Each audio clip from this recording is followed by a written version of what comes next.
Um, Hi, good evening. We're going to start in 2 3 minutes. Let me see how many more people will join.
Okay, I guess we can start now.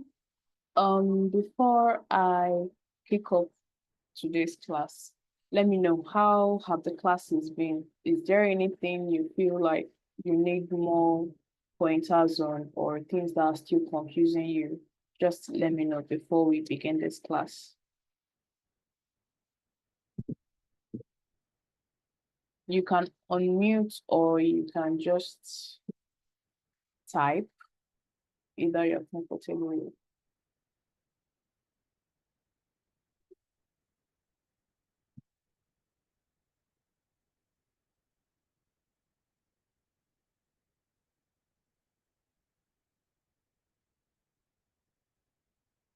Nobody? Okay. But let me confirm you can hear me, right? Okay, ma. Good evening, ma. Um, I don't know if you can hear me. I can hear you. Good evening. Okay. Well, to me, the class have been an exciting journey so far. It's a wonderful experience. We get to learn um, new things. We get to practice what we've been taught. So, in some ways, it has just been a wonderful experience so far. Personally, I've not gotten any um, challenge, but um, I'm I'm anticipating for more classes to come to help me brush up and expand my knowledge on how to use Figma. I think in some way that's just it. Thank you very much. Okay. You said how to use Figma, right? Because your audio is not so clear. Yes, I mean, can you hear me? Yes, I can hear you. I can hear you. Okay, I said so far it has been an amazing journey. Uh, I'm anticipating more classes to help me improve my knowledge on the software. Okay. Okay. Um, let me just mention this. For Figma, you're going to be learning by doing, right? I don't think, I mean, I don't know if you guys have had the introduction class to Figma. That's how to use Figma. It should have been one of the earlier modules that you guys should have had. If that is right, I would say it's up to you to continue practicing how to use Figma. So by the time you start designing, you're going to be learning how certain things work or what certain things are used for in Figma. And I hope you guys have been able to check out the channel that I shared with you. That's Misko's channel, because his earlier videos, at least I don't know what he does these days, but his earlier videos are really wonderful for Figma, how to do certain things in Figma. But by the time you start the project, I'm sure you are going to see more features of Figma in use. So I don't think you should be worried about that at all. Yeah, don't have to worry about that. So in due time, it's something that you're going to get used to over time. So with that out of the way, let me share my screen so that we can see what we have today. Yes, please confirm you can see my screen, right? Yes, ma'am. Yes, I can see it, ma'am. Okay, awesome. Okay, so today we're going to be looking at UI design and interaction principles. The last class we had, we talked about, at least the last class we had, right? We talked about wireframe. Yeah, we talked about wireframes, and all these things are building up to the very last module that you'll be having. So today we're looking at UI design, which is a step further after you've talked about your wireframes. You have to convert it into a UI that's a just a designer, a mobile developer is going to be able to work with. We're just going to go through the principles behind visual design. So we'll be looking at colors, typography, all the interesting stuff, because I know that a lot of people don't necessarily enjoy research. So welcome to UI design, should I say where things come to life? Yeah, something like that. So when we talk about visual design, I mean, it's not just limited to user interface. Well, I mean, somehow, at the end of the day, everything is an interface for users to interact with, right? But um, what I'm trying to say is it also covers graphic design, um, I mean, anything you can think about that has an interface, pretty much. It's all grouped under visual design. So their best practices for you to be able to nail your visual design, that's to nail your visual design, right? To up your game in visual design. And there are certain things you need to pay attention to, just as I mentioned, colors. You need to know how to combine colors, how to use colors, what these colors represent. You also need to know how to use typography so that, I mean, okay, let me take this particular slide, for example. Now, you can see the heading as its bold, principles of visual design, right? So it first of all draws in your attention. Then you gradually move to what visual design is about. So you're going to see how typography helps with an interface, because you might think typography is just typography, but when you nail your typography in a design, it makes your design, let me say 60% times better. 60% times better. So let's continue. The first thing we'll be talking about is color theory, the role of colors in design. I'm sure, or I hope everybody here, you're all aware that colors have the ability to evoke emotions, which is why when you see the color red, your attention is spiked because it usually signifies danger or something that needs immediate attention. When you see the color green, you'd more of relate it to earth or maybe health or something like that. So when we use colors in design, we need to remember that these colors say something to users. So we can't just use colors anyhow we like.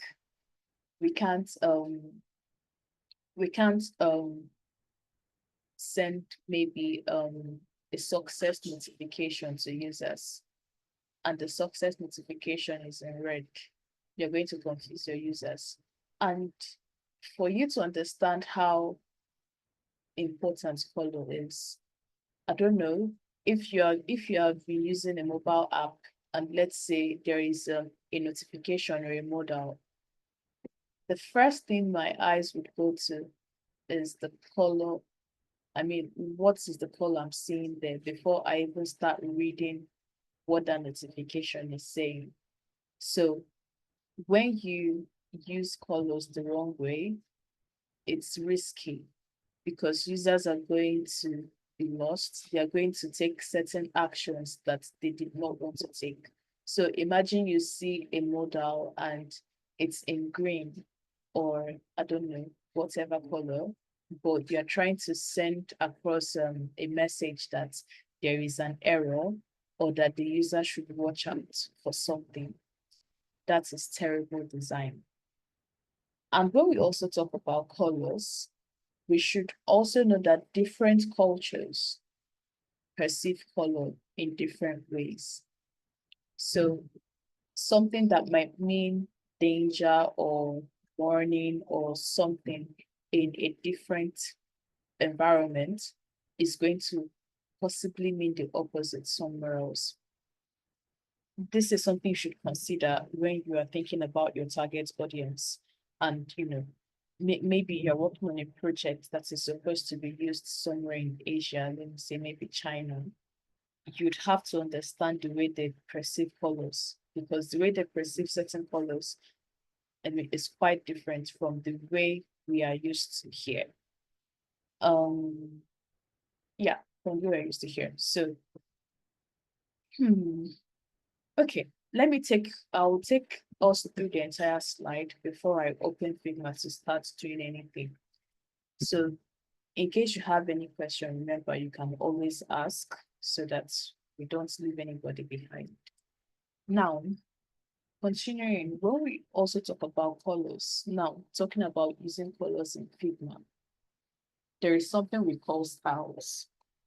You're going to see the styles. I'm going to create the styles after going through the slides so that you can see how it all works. So we have styles. These styles are supposed to help you create the colors in that file so that anybody, maybe you're not the only designer working on the project. If somebody else is collaborating with you, they are not going to be lost on how to use the colors in that design. And creating styles also speeds up your design process. It means you don't have to start trying to find, oh, what color am I using for this, or where is that color, right? So it pretty much eliminates the color picker because you have your styles stored. And updates in Figma, we now have variables, color variables, where you can now create tokens. I'm not going to go into what tokens are, right? Let's just stick with the basics, but you're still going to see all of that when we open Figma. Just as I mentioned, there is typography. Typography I don't even know how to stress the importance of typography, because there are some websites that you would see that is heavily focused on the typeface that they've used, the different typefaces they've used.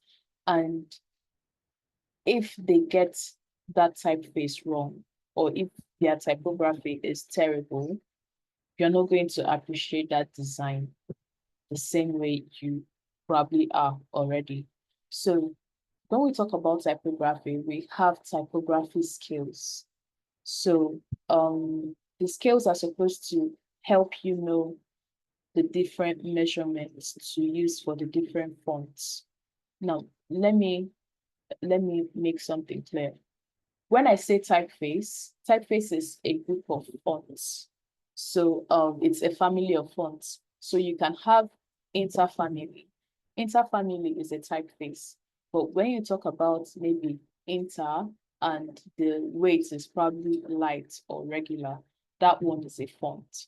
I just wanted to get that out of the way. But yes, we're going to also see how to build, how to create our typography for a design project. And I'm also going to show you certain plugins or websites that would help you understand how typography works. We also have layouts and composition. Remember when we were talking about a wireframe, we mentioned that at this stage, we are more focused on our layout, right? So it plays a huge role when you are able to map out your layout, because you want everything to be in order. I mean, you want it all to be arranged, not just them thoughtless decisions that you are making as you're designing. And when we now talk about layouts, we have something we call grids. These grids exist to help you structure your design and align your design. So we have different, we have different, should I call it grid settings for different devices. So we have one for mobile device. If you can see this image here, this is a grid system now. And let me zoom in a bit. So this is a grid system. We have the edges. You can see the white space, the bigger white space at the edges. Those are called margins. The margins is the distance between the edge of the screen of the device to where the content of that design starts. Then we have the gutters. The gutters are the smaller white spaces in between.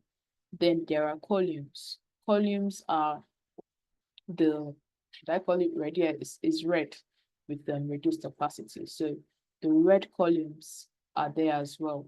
So the essence of having a grid system is to help you with your layout and responsive design.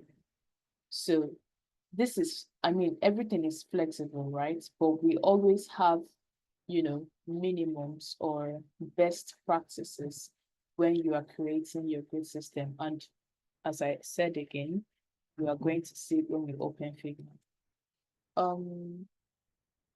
Now, when we talk about UI design, there are things we call components. So components are pretty much elements that you have created that are going to be reused across the interface. That's as you're designing. So something like button, you're going to have your button appear in several places. Instead of you always always designing a button, starting, type, put it in auto layout, do this one, do this one, do that one. You can create a component which you can always reuse, so that all you have to do when you need to use a button is to drag it and drop it. Sorry. Yeah. And for buttons, we have different states of our buttons. This is necessary when you're designing so that users know if this button is active or it's not active. Is this something I can interact with, or is this something that is disabled? So we have a default state, we have a hover state. So when you are thinking about, interaction, when talking about interaction design, when I hover over something, I need a sort of feedback to let me know that I'm hovering over it. This is necessary because of accessibility. Our attention span as humans keep on dropping because there are so many things that keep on distracting us as time goes by. We just keep on getting busier. So as much as possible, we want to be able to support users so that they don't need to do so much thinking to figure things out. So when they hover over something, I mean, you are all using Zoom right now. Those of you that are on your devices, that's on your laptop, if you should hover some of the controls, you're going to see a response. So that keeps your attention in check that, okay, I mean, when I hover, it's registered mentally because there is an interaction, there's a feedback. That is how buttons work. And just like when you see a mobile application, let's say that the button is grayed out. In your head, you're going to say that this is disabled, right? And you need to deliver a consistent experience for users. So you can't just come somewhere, you have a disabled button. I mean, you're using a particular color for disabled button, and suddenly you're using it across your interface for something that is supposed to be active. So that's why we talk about different states. We also have primary buttons, that's different types of buttons, primary, secondary, tertiary. Your primary button is the main action. So it's usually, I'm using usually because people can take different, people can, take different routes to achieve something. So it's usually a field button because you want the hierarchy, you want the visual hierarchy to be high, right? So you want to draw attention to that button. That's why it's usually filled. We have secondary colors. Secondary colors could be a different color that you are using in your design, or it could be something towards gray. You can use an outline button. There is something there that is called an outline button for your secondary. For your tertiary, you can use a text, just the way you have hyperlinks when you are reading through an article. So we have buttons like that as well that are just text. And hopefully we're going to see all of them when we open Figma.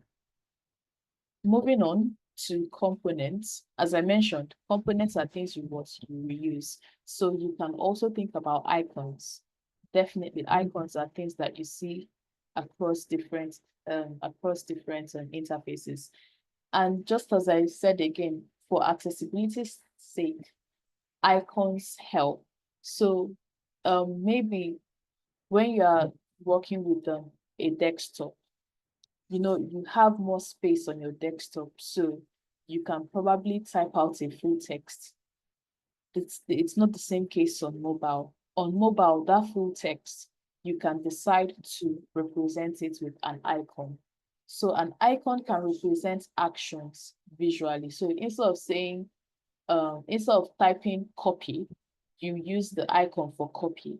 And over time, because we keep on interacting with different interfaces, we have certainly learned what some icons represent.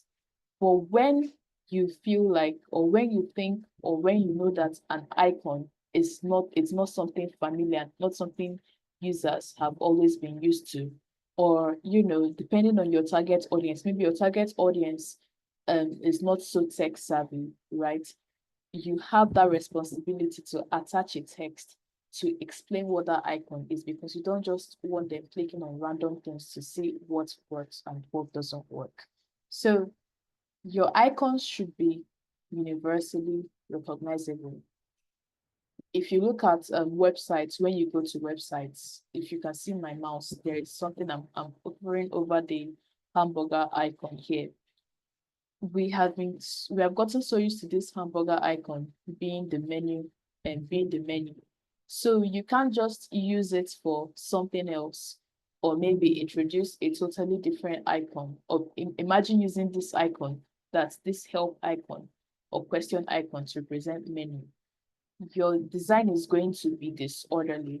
Users are going to be confused because when they see it, if they click on this, they're probably expecting to see to receive some help when navigating your interface. If it doesn't do what they are expecting, then design is not doing or is not functioning properly. Now, style guides and design systems. If you remember, I mentioned styles when I was talking about colors. So the style guide is just a reference for your visual elements, something that somebody else can read, digest, and say, okay, I understand how this works, or I understand what this is for. So a style guide is a shrunk down version of a design system. A design system is very robust. It's something that is, I mean, it's very holistic when you think about design systems. So it covers everything, the rules, how this is used, how that is used. You also talk about design tokens. You have to explain what this is for. So it's usually for larger organizations where, I mean, to tell you how important design systems are or how tedious creating a design system is, people are hired just to design, just to create design systems. I mean, there are just a few companies in Nigeria that would actually do that. So when I'm talking, I'm not even talking about Nigerian companies, because they'll call you and tell you they're going to do design system. Meanwhile, what you're doing is just maybe a style guide or a UI kit.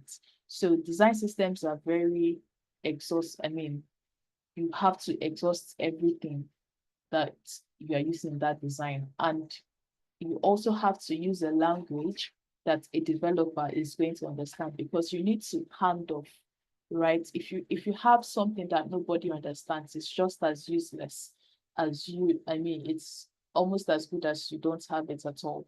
Yes, Charles. What's the difference between a design system and a UI kit? Okay, so you can, okay, no, let me not say a style guide. So a UI kit is going to, how do I explain this? Okay, so a UI kit is just going to be a compilation of components. Let me pretty much put it that way. So it doesn't necessarily contain a documentation of how those kits are used. I mean, you just have a kit where you have components that people can use, right? Let me look for how it's designed. Okay, so you can have your buttons, you can have icons, your typography style and other resources. But I mean, your design system covers the UI kit, because your design system is supposed to be scalable, right? It's something that you always keep on adding to. So when you get to the next level of then documenting, where you start having like design tokens, you're talking about your design system. I don't know if that makes sense to you. So if I should understand you clearly, a UI kit is more of components, while a design system is a system that consists of what you need while designing. Yes, exactly. So this UI kit is mostly focused on that's the elements you're using for your interface, right? Okay. Yeah. While your design system is, a comprehensive, I mean, collection of everything you're using in that design. So, I mean, it's even possible you can have different UI kits under a design system. Okay. Please, can you just show us like a sample of the difference? Okay, I'll do that. But I wanted to go through this first so that I'll know that I'm done with this slide. But I'm going to share with you guys, yes. I think somebody wrote. We don't know if this is something. Okay, yes, definitely. I'm going to share with you. Worry not. Okay. Let me just continue. So the whole point of having a style guide or a design system or UI kit is to ensure consistency. And of course, it speeds up your design process, because somebody won't have to start creating, maybe let's say something like a card design. You don't have to always create that from scratch when you have a style guide or a UI kit or a design system. Now, the next thing we're talking about micro interactions and animations in design. So when we talk about interaction design is pretty much how your users engage with the interface you have designed. So how the user engages and how the system also engages the user.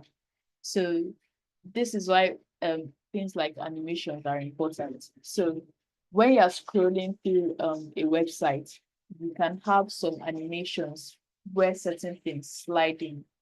Those are all interactions, right? Because you want to keep your user engaged. And maybe there are certain things you want to draw your user's attention to. You can do that through an animation and also micro interactions. So things like when you hover on a button, when you hover over a button and it changes, that is an example of a micro interaction. It's called micro because it's really small, but it makes a whole lot of difference when you see something that has that property and something that doesn't have that property. Maybe we can just do a small animation in Figma when we're done with this so that you'd also see the importance of animation and micro interactions in your interface. Yeah, so just as I said, use animations to guide users, but be careful not to use it when it's redundant. So if it's not playing a role, and let's say your website is already heavy, cut down the animations you use. I mean, if it's not important, take it out. There is this practice in design, or there is this statement people make. So they said, I mean, just like when you talk about something that works, how much can I take out, but let that interface still be working? Don't think of what you can add. Think of what you can remove, but let that product be working. Let that design do the job it's supposed to do. That's the whole idea of minimalism in design. Okay, so interaction design principles. There are certain things, certain principles to guide you when you're creating interactions, when you're designing. So you talk about simplicity, right? So remember, just keep the interactions intuitive and straightforward. Don't go round and round and round and round when you can just go straight to achieve something. Be consistent, use familiar patterns to avoid confusion. So let's say when somebody swipes, it goes, when I swipe right, I expect something to come out from the right. So imagine that you're swiping right and it's coming out from the left. It just messes with the head of the user, right? Or you're probably scrolling up and the set of content revealing is going down instead. I also talked about feedback, provide responses to users. So we have, just like when you're using your mobile phone, there is this haptic feedback when you're typing, some vibrations. Those are all part of interaction design when you're talking about designing systems. So provide responses when when actions are taken. Don't just leave users to start guessing what is happening exactly. And while you're doing all of that, ensure that it is all accessible, right? We don't hammer a lot on accessibility in Nigeria, which is quite unfortunate, but you need to make sure that the designs you create are accessible and inclusive. So there are people who are probably, people who have lost their sight. You need to attach descriptions to your images when you're actually building. So these are conversations you need to have with your developer as well, so that somebody who can't see, the system is going to read out the description of the image. That way they know what is happening. And things like setting haptic feedbacks as well can also help somebody who is impaired, visually impaired, right? There are just different things you can think about. Okay, maybe let's say somebody that is deaf, definitely you're not going to be thinking about adding interactions that involve sound because they're not going to hear that sound. So in things like that, you rely on maybe text and something like vibrations and stuff. Yeah, we also do usability testing. Usability testing is getting your design to real users to make sure that this is accessible because you're not designing for you. At the end of the day, your design is going out to somebody. So never take your design personal. Do what your users want. I mean, find that balance between what the users want and the business goals. So in conclusion, a successful UI design integrates visual appeal, functionality, and interactivity. So if you have a design that is just beautiful, it's useless. If you have a design that is functional but not accessible, or maybe, I mean, it's just terrible design, because I don't believe that a good design is ugly. So yeah. And again, the importance of consistency across designs. Use engaging micro interactions. So all these things, we just do all these things to enrich the experience of the users. Is there any question before I switch to Figma now?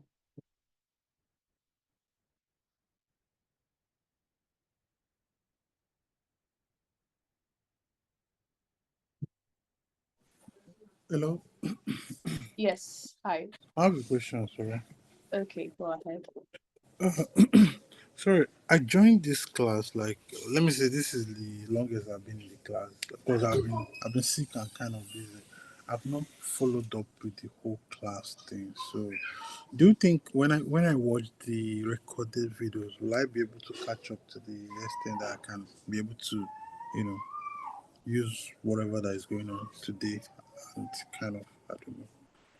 Do you think it's possible, or I have already missed the best part of it? I mean, impossible is nothing. You can always catch up. The recordings are there. If there is something you don't understand, YouTube is your best bet. You can always find whatever you want on YouTube. So as long as you have the time to commit to it, you can definitely catch up. So okay, so I should just watch the videos, get information from anywhere, and to you know speed up. But will I be able to meet up with other people at the end of the day? Like you know. I mean, you should be able to. It all depends on you and the time you can commit to it. That's All all. right, all right. Yeah. Okay, thank you. I have a question. All right, sure. Yes, I have a question under uh, typography. Uh, Okay. are they setting standards like when it comes to body, this is the font to use. When it comes to heading, this is the font to use. Or you're designing something for adults, this is the font to use. Or if it's an app or a website for children, this is the font to use. Are they setting conventions like that? Are they setting articles Mm, talk about such things that we could read? okay, yes, definitely. I mean, if you just do a Google search now, you are going to see lots of articles that would guide you through whatever design you want to do. But I won't call them rules, but just as you mentioned, I like that you mentioned, okay, what if you're designing for children or for adults?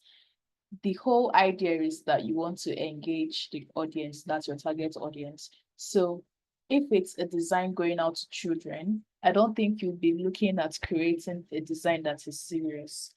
And remember, we talked about color theory as well, how people perceive colors. So when you're creating a design for children, you're probably not going to be using, very neutral colors like black, white, gray, all through, because you want it to be engaging to them. You're going to use all these fun colors, all these fun saturated colors, and you can also explore. I mean, as you are designing, you keep on exploring different typefaces that you can use for your design.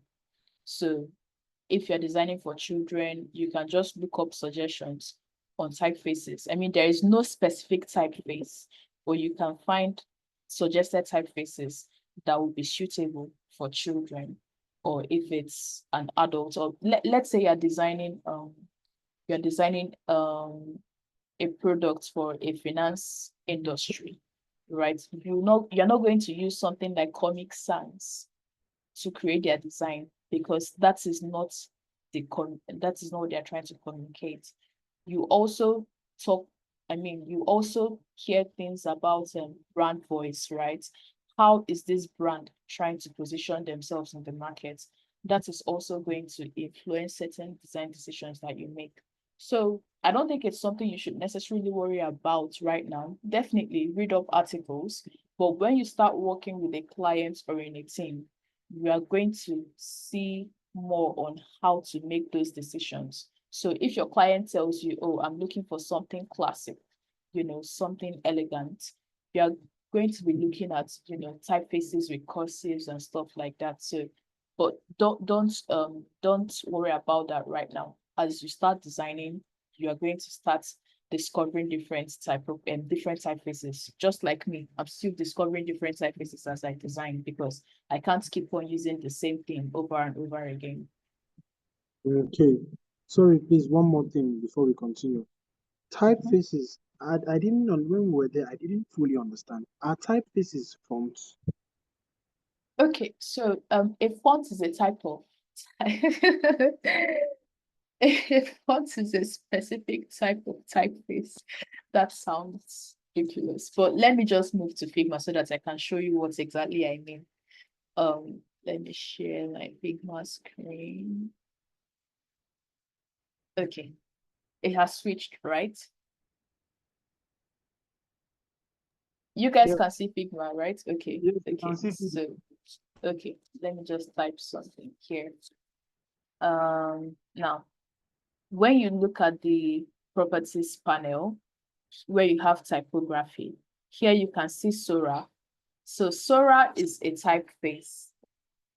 But under Sora, you can see that this is Sora regular. Now, Sora regular is a font. Just if I decide to switch to bold, now this is a font, but they are all under one typeface family, which is Sora. Is that clear? Yeah, okay, so Sora is a typeface, but Sora regular or Sora bold is a Bold font. or whatever, yes, is a font. I mean, I get it. just if you are going through, all these are families, typefaces, right? But under them, you then see the different fonts that are available. Yeah. Okay, It's clear. Thank you, madam. you're welcome, sir. Okay. Now the first thing we talked about was color, right? Color theory. Now this is a file. This is a base. This is a style guide that I intend to use for a design I'm working on. So we're going to use this as a case study to understand everything we've been talking about. Let me go to the place that we have colors. Now, the design or the project I'm working on is something targeted to young adults. So I decided to just check, I didn't bother so much about the primary color I'll be using, because I already had some suggestions in my head. Blue is a very safe color if you want to do tech, or if you want to do finance, if you want to do health. I mean, you can see that blue can work almost anywhere. So it has sort of been overused. But you also see fintech apps that probably have red as their main color, or maybe green or purple. This is something that either the brand designer is going to give to you, or your client will give to you, or you will be left to choose at your own discretion. Anyone that works, but don't what is that? Just don't overthink it. Exactly, don't overthink it. So when we are using colors, we have our primary color, primary or brand color, and there is also a secondary color which can be from the brand as well. it depends on how many colors you are given when you're working on a design project. So, I mean, your own decision now, you can decide to introduce other colors. You know, you probably have a mental picture of the type of design you want to create. So you can introduce other colors. I mean, this is very limited. So you can probably introduce maybe different shades of purple, different shades of indigo, just to have it in case you need to use it somewhere that you're creating a component. Now, in using colors, we have what we call, sorry.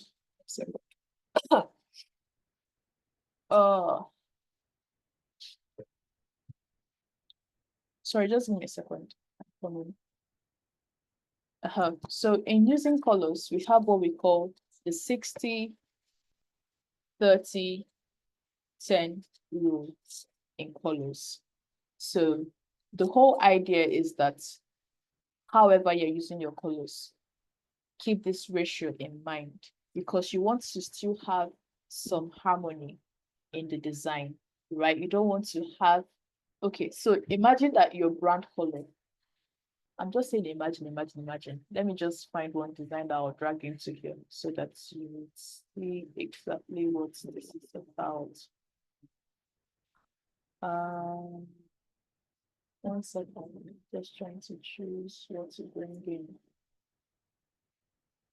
Let me just go back here.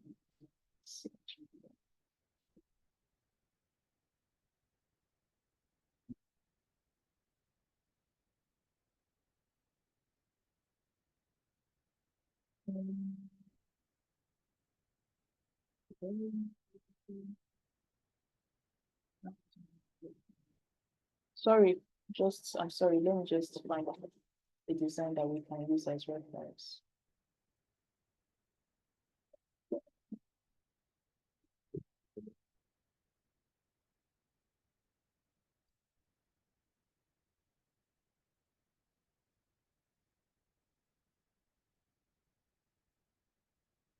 I can bring in from here. I'm just going to bring in a couple of examples so that is open. Let me just copy one. Move it into this file. If I can use this.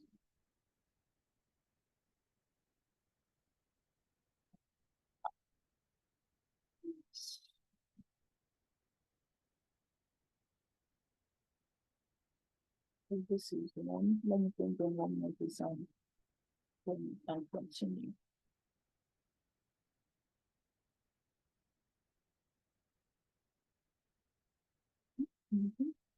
Okay. This should work.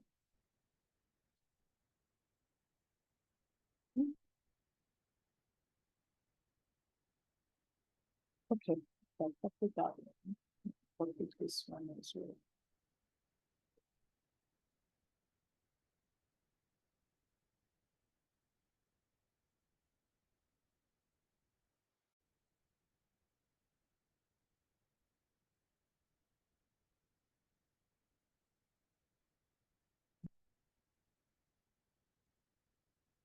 Okay, I don't know if people can see this notification, but it just said posted with variables that are not in this file. I will still explain that later. Okay. Now let's zoom in. When you look at this design, I mean, by default, when you just land, something just pulls your attention, which is this color, because it just stands out, right?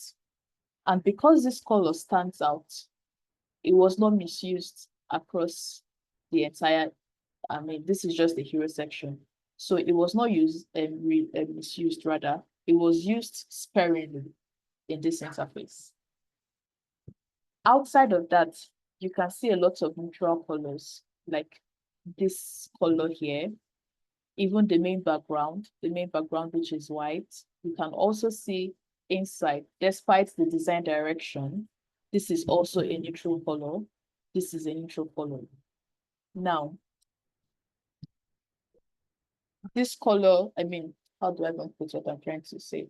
This is your neutral color, right? Your neutral color is your 60% when you talk about 60-30-10 rule, because you use it more often. You have your neutral color for your backgrounds, you have it for text, you have it for what else? I mean, maybe certain icons, depending on what the icon is for and where you're using it. Then the 30, I mean, we have 60-30-10, right? So, sorry, 1 second. The 10 is meant to be for your highlights. Where do you want, I mean, I'm saying highlights, but like accent color. Where do you want to drag your user attention to? The 30% is supposed to be your secondary color, which should complement your accent color. I don't know if that makes sense. Do you people understand that? No, ma. Sorry, ma.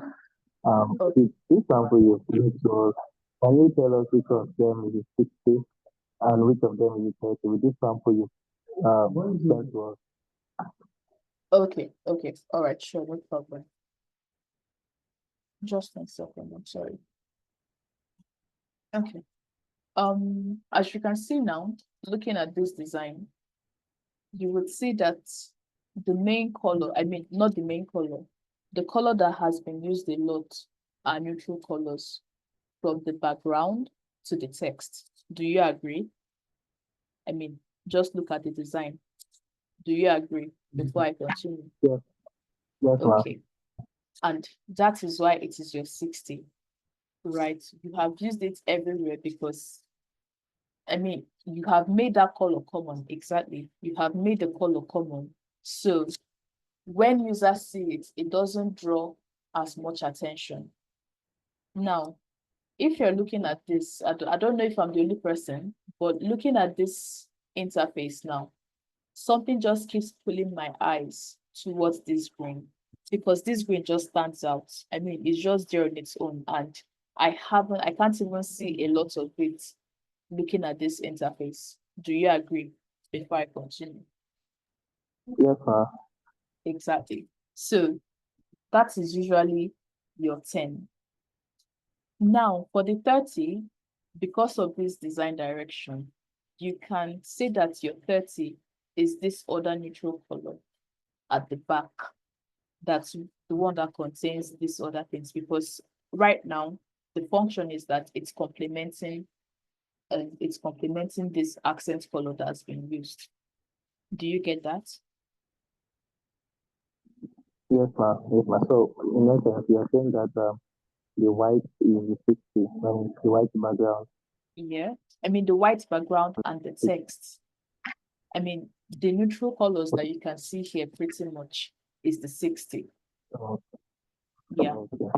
What is the ash color or the gray color? Yeah, it's functioning as the 30 in this case. Okay. Then the green is the 10.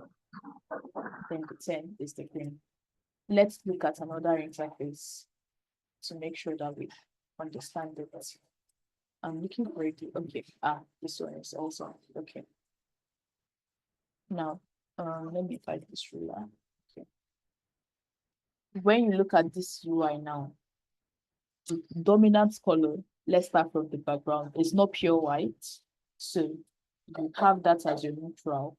I mean, that background color plus the text, I mean, the grays that have been used in this design represent your 60. Now, for places where I want to draw your attention, I have used the brand color, which is this primary color. And I have used it, I mean, I haven't overused it. It's not everywhere you look that you see it, as you can see. It's not everywhere that you look. So it's for key actions that you can see this color, where it's in use. And that is pretty much the 10. Now, because of this UI, just because of this UI, this is supposed to be the secondary color, but I mean, it has not been used a lot, right? It has not been used a lot because, I mean, how do I put it? I'm trying to find the right words. but it's just for this context. Let me just say it's just for this context.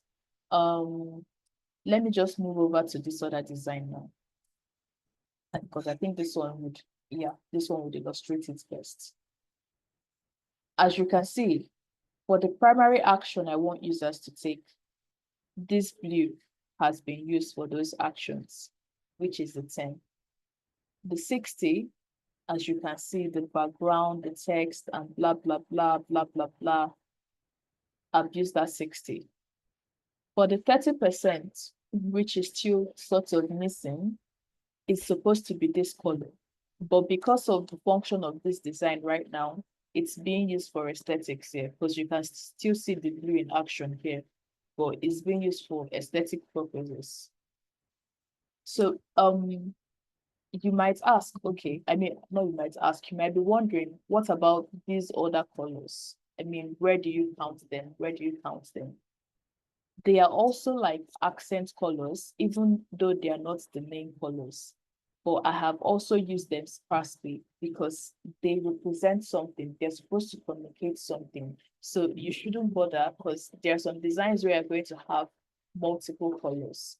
Don't let that confuse you, but just make sure that there is that balance of that 6. I mean, you might not just be calculating that 60, 30, 10, but just make sure that you don't overuse this color, this your accent color.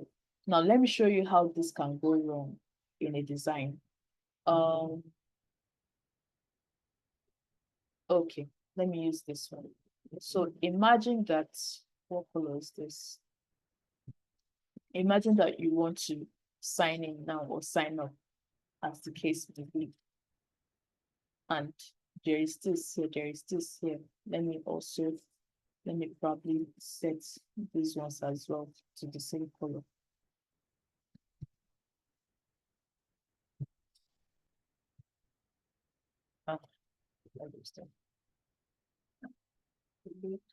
Okay.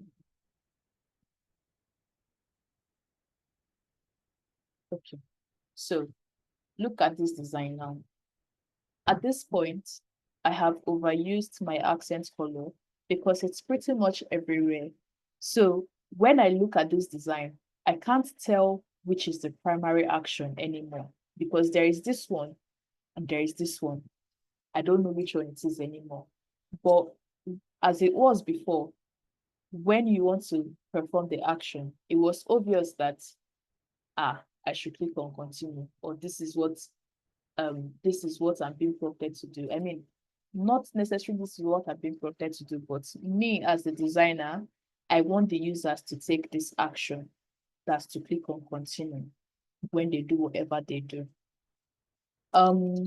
Based on how the design was, just like this button is already in its active state, right? Or its default state, whichever it is. The user has not entered anything. It could be confusing to the user. I mean, some people might think, okay, I can click on continue, or they might want to click on continue to see what happens. But if I had changed this color, let me say that I want to show that this button is not active. Let me still move it a bit, and probably, maybe something like this. It's obvious that this button is not active right now. So the user is going to go through the processes, enter their full name, enter their email address, their password. And once they enter all of these things, this button will then switch to the active state, which is this. So they know that, okay, now I can interact with this. Is that clear? I mean, am I making sense so far?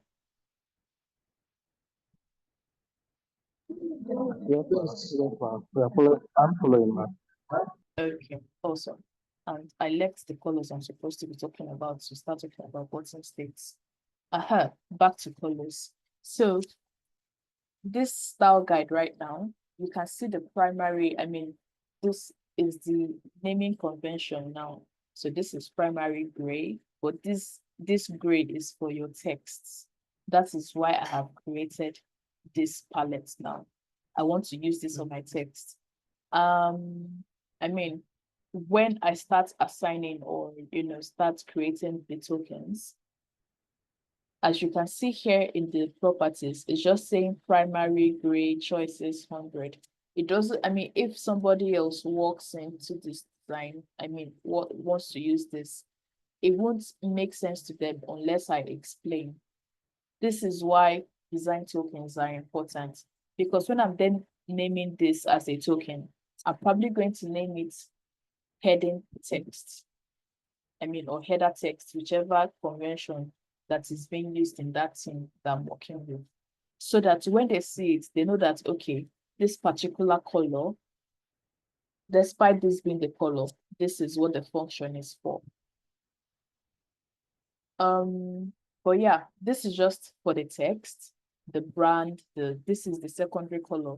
As you can see, the secondary color is quite similar to the to the text colors, but yes, is the design direction. Now we have the semantic colors, which communicates the status of a system. So we have green, I mean, just as we have like traffic lights, green, yellow, or orange, then you have red. That's what they call amber, right? For this, I have created this so that I can use it when I'm creating my tokens for success states.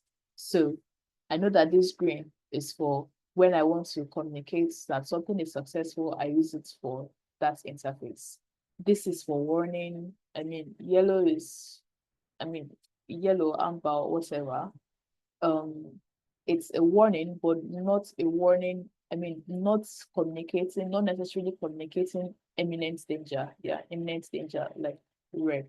Because red just halts you when you are doing something. You just pause to see what is wrong.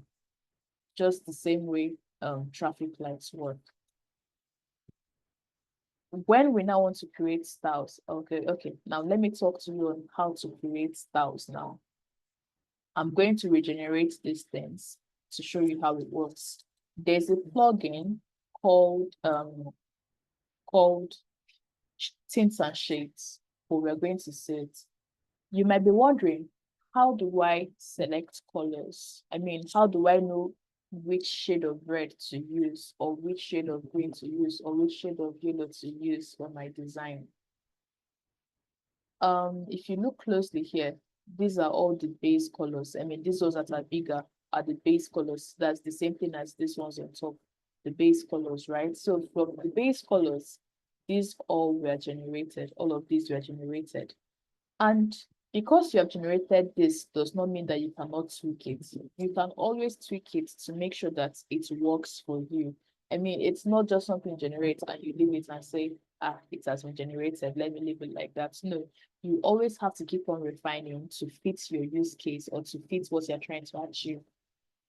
But yes, let's talk about how to choose which shades of these semantic colors that we're going to use for the design.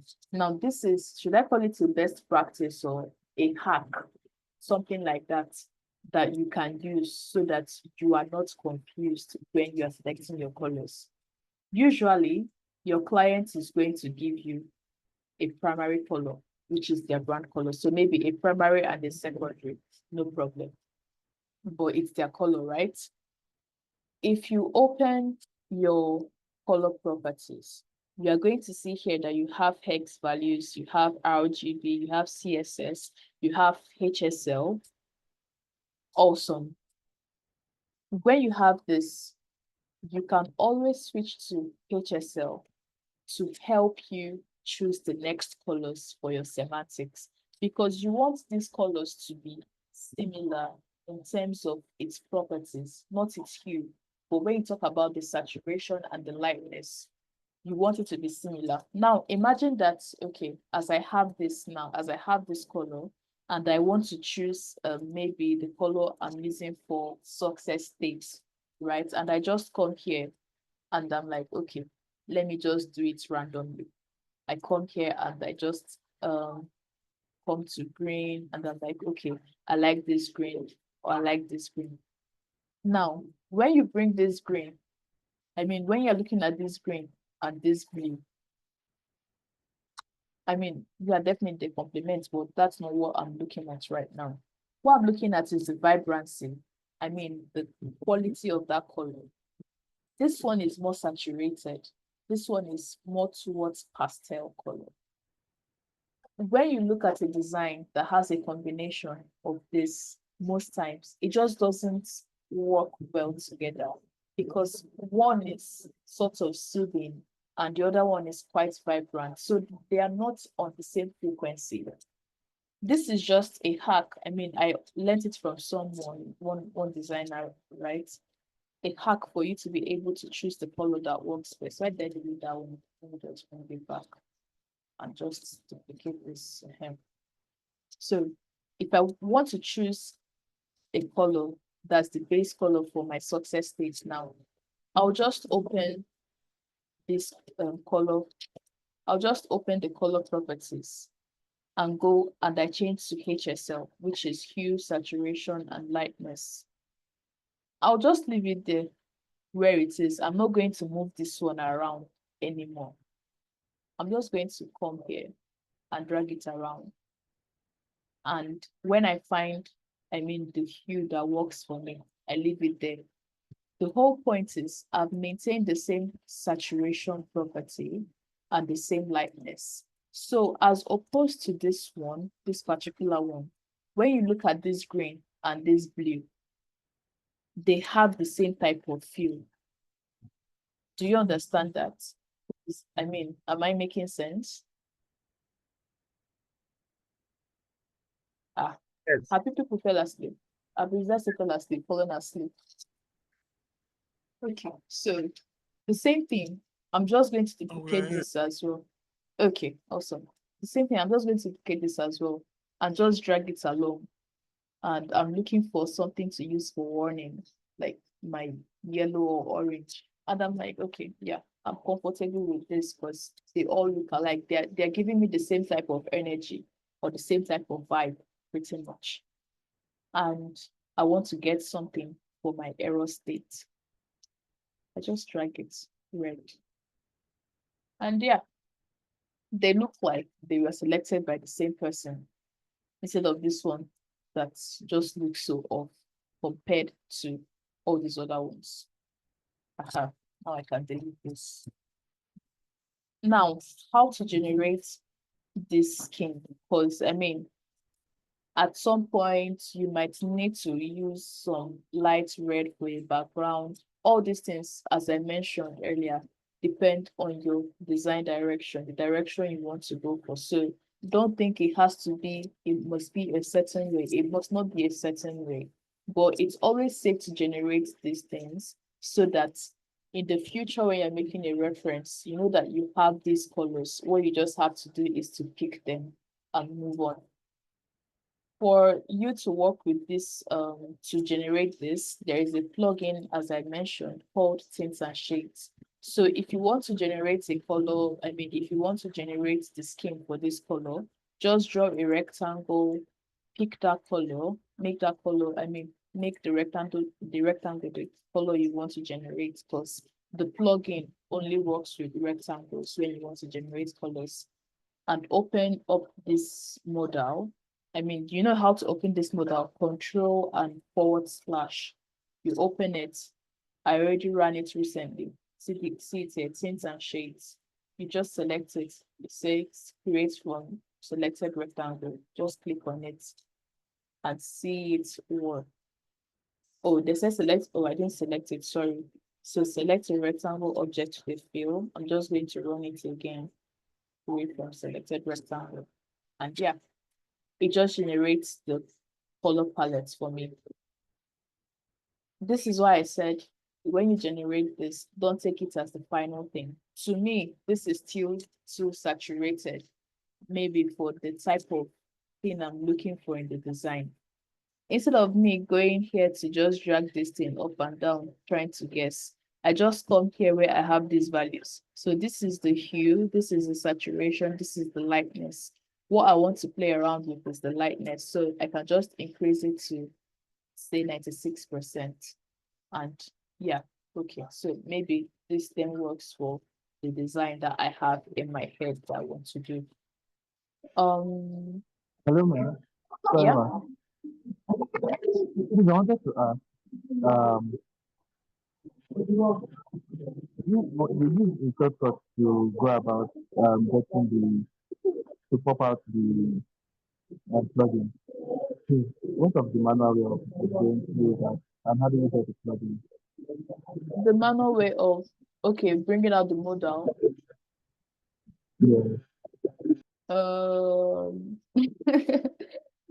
okay, yeah. You just, if you left click, you're going to see certain things. So you can see your plugins here when you left click.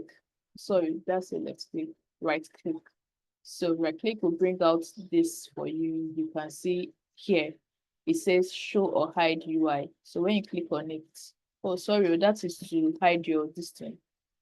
Don't mind me, please. That is to hide your panels, not that one. What was the manual way of bringing this up? Is there a manual way? I don't even know if there's a manual way. That's the funny thing. But for the things that are within it, right? Because here you have like your assets, plugins, and widgets. If you left click, you're going to see your plugins. You're going to see your widgets. So it's all there, but this pretty much just makes it easier for you to access. What was the second question you asked me? Sorry. How can we get those plugins and more plugins, not just this center and center? How do we get Okay. plugins in general? How to get, How oh, do we sample? okay. So, I mean, this update was, I mean, it's sort of recent in Figma. That's this particular one. So if you use the control and forward slash, you come under plugins. These are the plugins that I have saved, but you can always search and it would suggest other plugins that you don't even have. So let me search for something like content. So this one is already installed. This plugin is already installed, but you can see here, it says from community. So you can always see more plugins in the community. If you don't want to go to this route, you can go to your home tab of Figma, select the community icon, and you can search. You can just search for anything you want to search for. I mean, because this one is going to bring up different things. So let me search for content again. If I search for content, you can see here, it says all. So there are files and templates, there are plugins, widgets. So depending on what you're looking for, if it's a file you're looking for, go under the file tab. If it's a plugin you're looking for, you select the plugin you are looking for. Is that clear? Okay, I think I get the concept now. I mean, just as I mentioned, the more and more you use Figma, you're going to just be familiar with the interface. So don't worry about it. My head is starting to look okay. I think that is enough on colors. You're probably, I mean, there is Adobe Color. What's the driver for the Adobe Color Works? I'll look for it and share with you guys. Okay, go ahead. On your design, I noticed you created a secondary gradient. This is just shall actually, that's what people say. I don't know what that means anyway. But yeah, this is just a wishy or whatever. It's not important, right? That's why I said it's up to you and the design direction, the style direction you are going with. So the things here might not be useful to you because it's not the direction you are going for. So don't worry about it. Okay, I'll worry a little bit because I want to know how you created that gradient. Okay, if you want to create a gradient, it's easy. Let me just detach this. So, no, sorry, that detach this. Let me just use one of these here. Like this one. If you select this, go under your fill. Go under the fill properties. You're going to see here. This is solid. This is gradient. This is image. This is video. Things you can use as fill for this. So if you want to create a gradient, just select gradient, and it will bring out more options for you to select where you want it to go to and where you want it to end. So these are all things you just take your own time to go through because honestly, nobody is going to teach you Figma teach you how the interface of you open Figma, be curious, open Figma and just start going through different things in it. You would see, you would learn. Okay. Okay, thank you so much. That will do. Okay.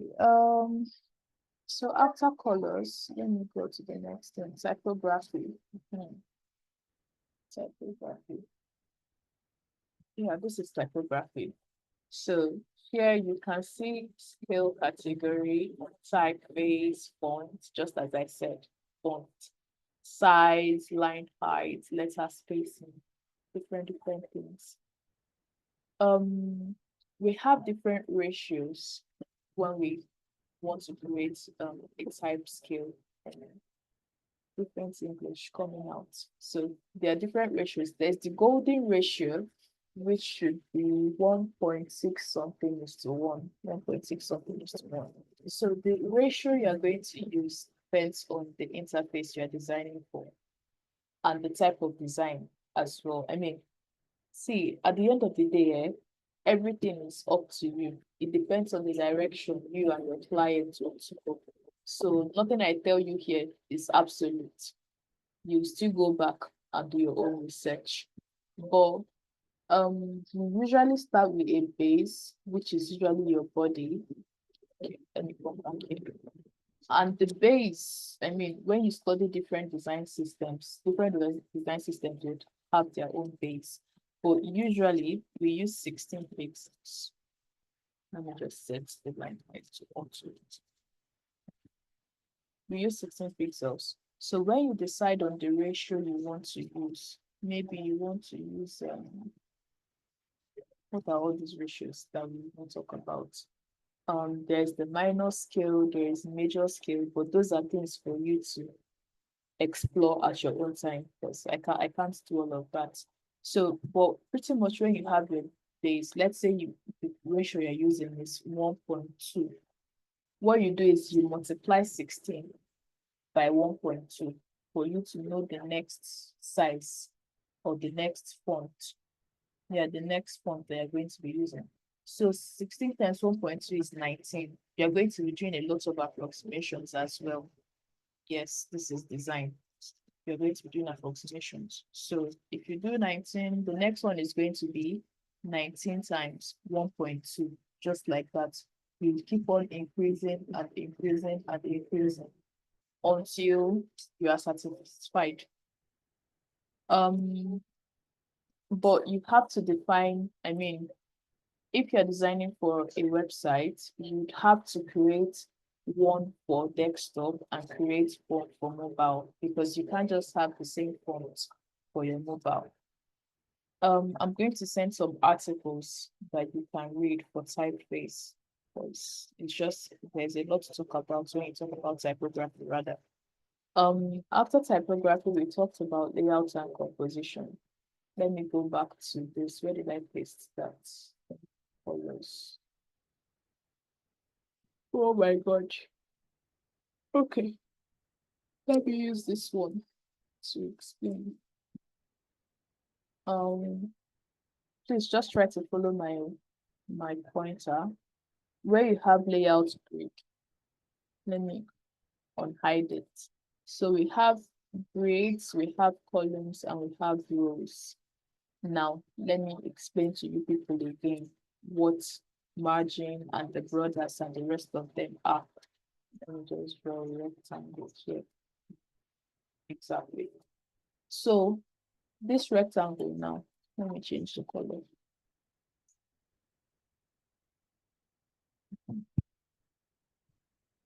This rectangle that you can see is called your margin, which is the space from where the content starts to the edge of the screen. From where the content starts to the edge of the screen. So anything you are designing is not supposed to be outside this margin. Just have it in mind. Then we have the gutters. The gutters is the spacing between the columns. The columns are these red ones. These red ones are the columns. So the gutters, the spacing between the columns.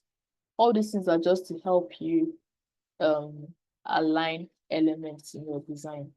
Just know that once you have set your margin, nothing should be outside this margin. Only in special cases, which we're not talking about. For your layout composition, we have different types of layout composition depending on what you're doing. Okay, so exactly. Now, as you can see here, see this composition. See the way this is arranged. I mean, the spacing is pretty much the spacing between this, the spacing between this, the spacing between this and this. So we have, did I say that? Let me see. Okay, don't go this two here. So layout. So we have this type of layout where you can see how this is arranged. Now, these blocked out spaces are, where you have your gutters and your margin, So, you can have the modular layout. I mean, there are all different types of layouts that you can use. I'm just going to send an article for you guys to read up on different layout types. Is there much to say about this? There's not much to say about this, but the whole idea is for you to be able to create a responsive design. So when I'm creating something for a mobile, I mean, okay, now, if I have this design, let's use this two as illustration. Let me hide this first. So you can see the arrangement here. This is for desktop. When we're now going down to mobile, for the mobile responsiveness, instead of having it stacked horizontally like this, it has changed to vertical. Let me hide this again. It has changed to vertical.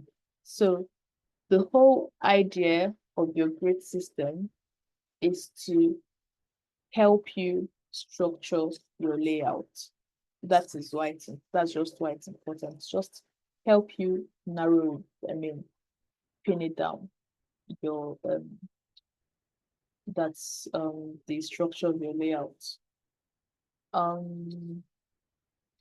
don't know. Is there any questions so far? I don't want to go too far into this because there's a whole lot to talk about if we start going into it one by one. Is there any questions so far? Because I want to move on to the next thing. No, but I think there's something we've not spoken about. I think it should be in the color. When we talk about defaults, over, and one other thing. Okay, I don't that's know for if the we've not. component. That's for the component. Okay. We're going to look at it. Let me open this. Okay. We don't have anything like that yet. Okay, so let me just use this button Okay. now to teach. One more thing. Sorry, ma. In terms of this grid, in terms of the grid, I think I've asked this question before, but I don't think I actually jotted them down. So the question I asked previously was that, we have different mobiles and we have different desktops. Okay. So I don't know if, yes, I wanted to know the right margins and grids to use for, because I know that both of them have different grid values. So I wanted to know their standard. I wanted to know the standard for desktop and mobiles. Thank you. Okay. So I'll just tell you for mobile, because the only thing that is fixed is the margin. Your gutter can always change, right? Depending on what you're aiming for. But you need to establish a base system that's a unit. So it could be 4, it could be 8. So everything you're doing is going to be in multiples of 4 or multiples of 8. For your mobile, the minimum, at least the minimum I know that people use or that has been defined is 16 pixels for your margin. Because you want to, I mean, you want to um, give your users enough room to interact with the interface. So the minimum is usually 16. And and you can take it up to like absolutely take it up to 32 pixels. But still, whatever you're doing, just make sure that it looks good and that it works, that is accessible. Of course, it's going to be crazy for you to have a margin, that is this wide, because that means you are taking all the space away from your users. What you want them to interact with is just this, it's just from here to here, which does not make any sense. For desktop, to be honest, it's also subjective because there are different design directions you can explore. Now, look at this one now. From this edge to this edge is 12 because it's this design direction that they're going for. So desktop, I feel like desktop has more flexibility than your mobile, because mobile you have limited space to work with. The desktop you have the freedom to push as far as you can go. I mean, when you talk about desktop, there are people then talk to you about creative design. So all these things are subjective, to be honest, but I'm still going to send you something that you can read as a guide. But when you open it, you are going to see that they focus more on mobile, so that's fine.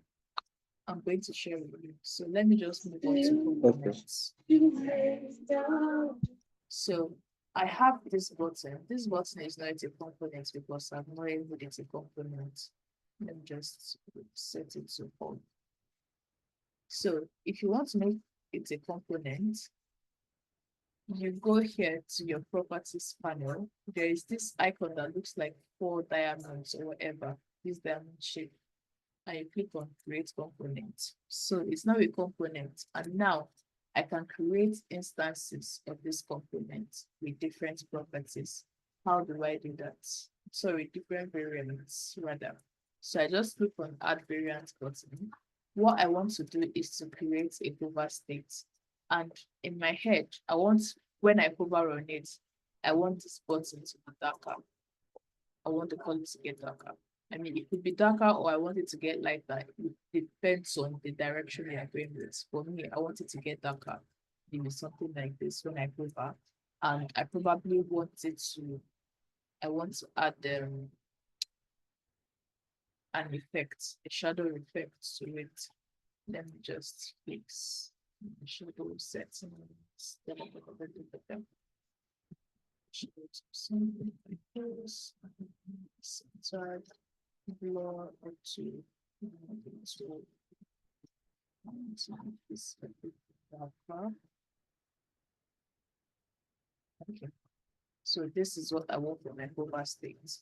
For disabled states, let me just duplicate this. So for disabled, you still see me define all of these things. So this is when it's disabled. Which other states do I want to add? This three. So let me just rename them. Everything you need is in this properties panel, so always pay attention to it. As you can see here, it says property 1 default, so I'm going to leave it as default. This next one that is calling variant 2, I want it to be the hover state. So let me change it to hover state. And this one, I want it to be disabled. Save. Now, I don't want it to be called property 1. I want it to be called states. So, yeah, that's what I've done. Now, let me show you this in action. Okay, yeah, let me show you this in action. Create a frame. Okay. Let me just add it to UI. This. I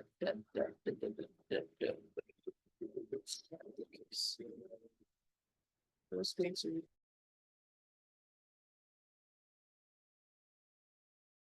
out, or I can always increase the language. What's it here? Now, let me do this.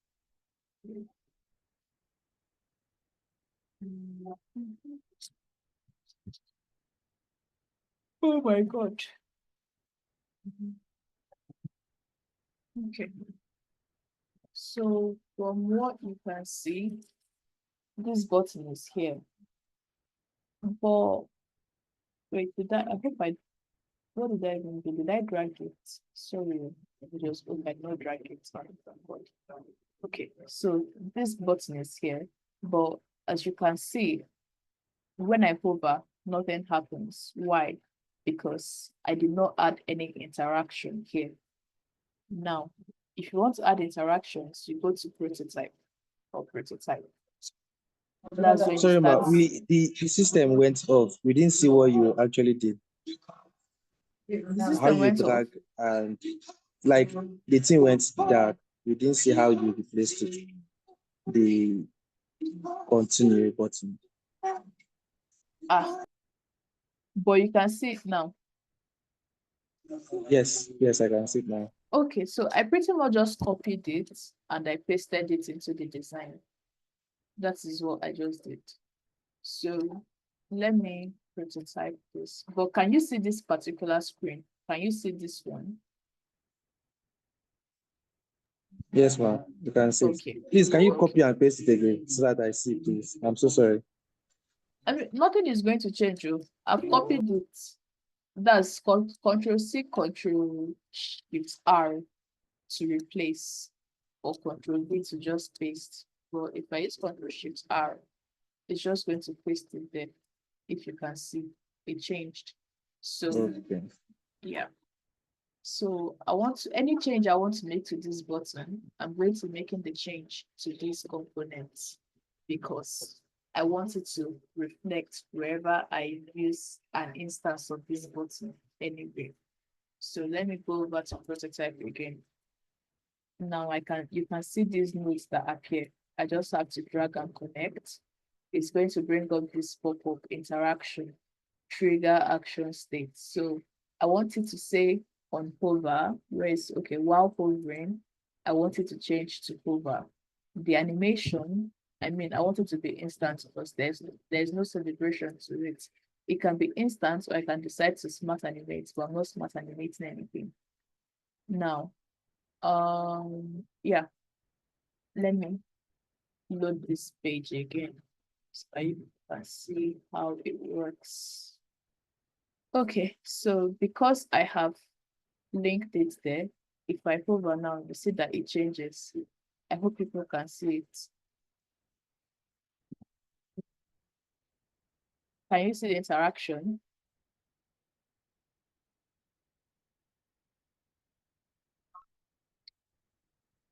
Is anybody with me? I'm here, ma'am, but I'm not seeing. Okay, the interaction, you mean the changes in the color of the continue? Yes, when I hover. Once I leave, it changes back to default state. When I hover, it changes here. So if I want to disable this button, all I have to do is just to change the state.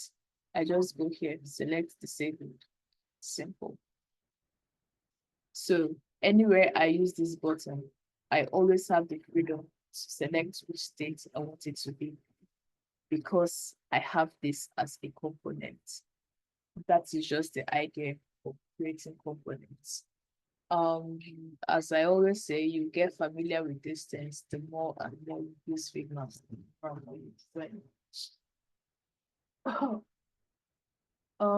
So after components, what else is next? I don't think there's not much to say about icons because your icons are your icons. Just use a good icon library that is, that is sort of vast. Yes, Abubakar. Right. Well, Yeah, I can hear you. concerning the like how to export, is it export? I would say import like images into Hmm? design. like how to add images into a design. There's this particular image I'm saying. Um, is that an image or an illustration? Sorry, I didn't know what you asked. Let me, Can you hear me now? Yeah, I can hear you better. Hello, can you hear me? Yes, I can. All right. So like my major question is like, how can we get to like add image to to a design? Okay. This is not what we're here to talk about, so, but let me just show you quickly. Because it's Okay. something you're going to learn on your own when you use Figma. So I have drawn a frame now. Under the fill settings, as I showed you earlier, there is the solid gradient image video. So when you select image, just select upload from computer or wherever you want to upload from. We now have Figma AI as well, which would allow you to make an image. So if you decide to make an image, you can just say professional. Let me use the prompt to suggest a professional headshots.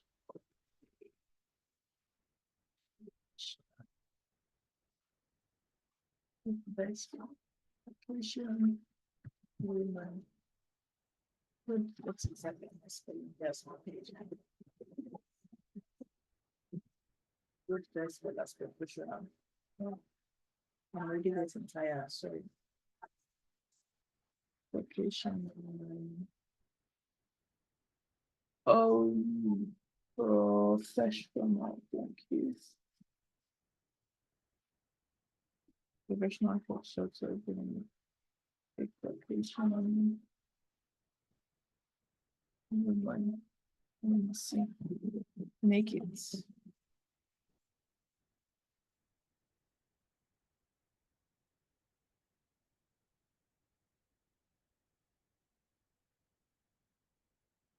Yeah, so you can always add images either with the AI or you upload from your computer. You can also drag and drop images into Figma, whichever direction you want to take. Okay, let's move on. So we've talked about icons.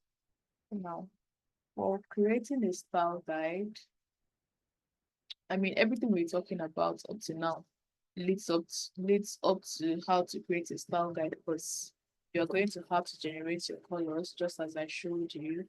Do all of that, do all of that, do all of that. Now, how do you create a style? That is the question.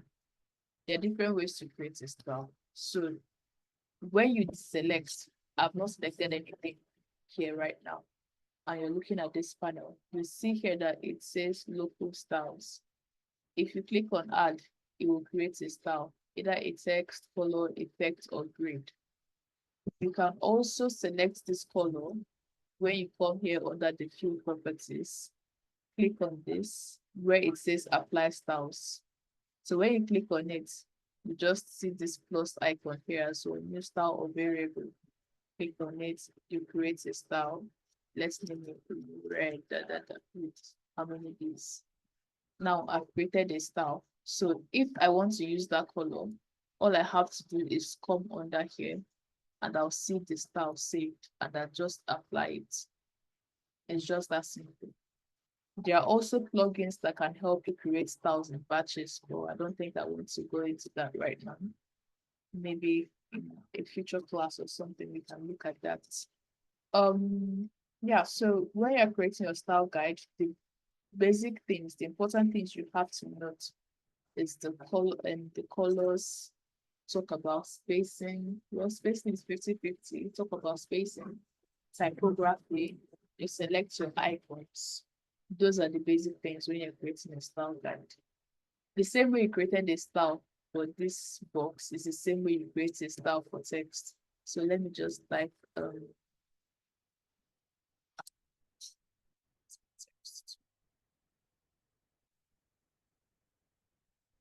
so I want to create a style based on this text, right?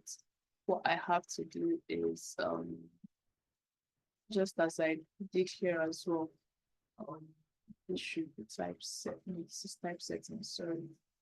My brain is tired. I can just come here, click on local styles, create a text style, name it, whatever I want to name it, add a description, then select which font I want to use to create that style. Maybe what I want to use is Intel. I just create style. It's going to create it and save it. Oh God. Okay. I'm just setting things that I have done in this file so that I don't get confused and even later on. Okay. I mean that's pretty much creating a style guide. You just have to arrange the file properly, you know, arrange it, maybe something like this. You can always go to Figma community to search for a style guide. If you find a style guide, you can just duplicate it and then use it for your own design.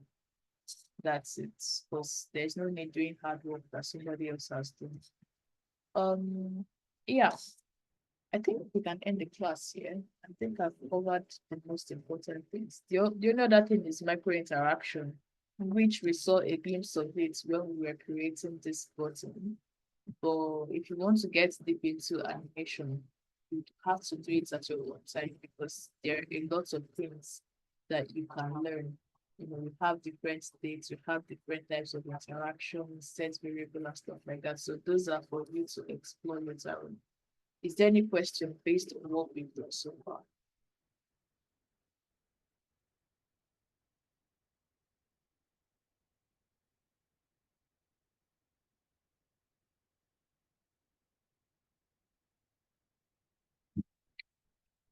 Yes, general questions also. So I'll bring this class to an end now. You're going to have the recording in case you want to reference anything. Then, as I mentioned, I'll be sharing some things with you guys that could help you to understand certain things better. So thank you guys. Well, this is the longest class I've had. So thank you. Until next class. Thank you very Unless much, man. somebody has a question. All right, thank you. Hello, sorry guys, sorry guys. 1 minute, please. Just thank you very much, for the class. All right, guys, thank you very much. So just quick one concerning tomorrow. First, we apologize for having to readjust the class. The mentor that is taking the class already had plans for the weekends in evening, and she has been thinking the class was 12 p.m. as before. That's what the time we normally have our classes. So there's no way she could adjust it, and we cannot miss the class. And I'm not available to take the class as well. So we have to adjust the class to 12 p.m. It's just for tomorrow. Then my advice, so we are sorry for that. My advice also, everybody should try and be available for the class for tomorrow, because after the class, we have a discussion about our project and brief people on the project. Hopefully, I should be around before the class ends. Hopefully, yeah. So please try as much as possible, everyone, to be around for tomorrow's class. All right. Thank you very much and have a wonderful day.